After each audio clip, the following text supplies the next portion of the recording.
Sackboy: A Big Adventure is another big Sony release for Steam on Windows, originally on console back in 2020 as a spin-off of the Little Big Planet series.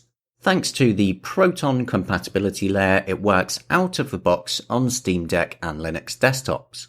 Unlike a few previous Sony releases though, it seems it wasn't fully tested on Steam Deck prior to release, and so it doesn't yet have a Steam Deck verified rating. Because it didn't have any prior testing, it also means that there's no shader cache built up for it. And so on Steam Deck and Linux desktop you will encounter some shader compile stutter, which does smoothen out over time. Eventually that will be shared out by Valve like with other games, so when you download it, it will eventually download a shader cache with it as well. So with that in mind, there's quite a bit of stutter at times, even in the intro video, that can dampen the fun a little bit, but overall it actually hasn't been too bad.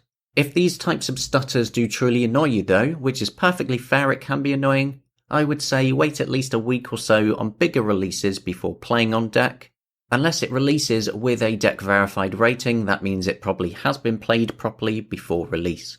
By default, it gives you mostly high settings, with all graphical feature boxes ticked, and this gives you about an hour and a half gameplay time, and it's somewhat smooth on there. However, setting the Steam Deck to 40Hz in the performance menu, along with setting TDP to 10 watts, at a max charge of the Steam Deck gave well over 2 hours of game time, along with keeping it to a pretty stable 40 frames a second, apart from the previously mentioned shader stuttering and a bit of normal loading drops. Now on the Deck directly, it honestly looks and feels quite fantastic. Once you get past the initial stutter on these settings, Sackboy feels like another game that was simply made to be played and enjoyed on Deck. Well, apart from not supporting 16:10 screens anywhere that I could see, so you do get small black bars along the top and bottom. Apart from that though, it really is quite a wonderful experience. No issues with text sizing or the UI scaling either. You can make the text bigger in the options as well. Honestly, if Sony keep doing ports like this, we really do have a sort of spiritual successor to the Vita.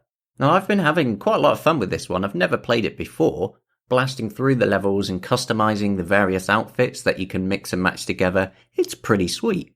If you love 3D platformers, Sackboy is an easy recommendation to go and pick up, and the style of it is simply gorgeous. One of the key points about this game is that you can play it with others in co-op as well. Now all the footage that you're seeing in the background is on the Steam Deck, and as you can see it is running at my settings very smoothly. But just to make a point, what we're going to do is we're going to flip over to some footage now of it running on my Fedora Linux desktop, just to make a point that it works nicely. With Proton 7 as the default, the only other changes on the desktop is that I bumped up everything to max graphics, and as you can tell in the background here, even on a Linux desktop, it is running very nicely and remains smooth here as well, where I was able to play without any problems. Compared to previous Sony releases on Steam though, this has seen far less activity from users, with less than 200 user reviews since release. So it might be Sony's weakest modern Steam release yet.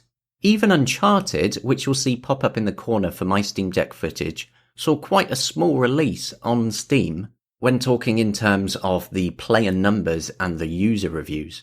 I'm hopeful that won't dissuade Sony from further ports, like perhaps even the actual Little Big Planet series. But what they have here is another really nice port. I am genuinely impressed, and I have no doubt that it will be fully Steam Deck verified quite soon. As always, let me know what you think in the comments, and I will see you later.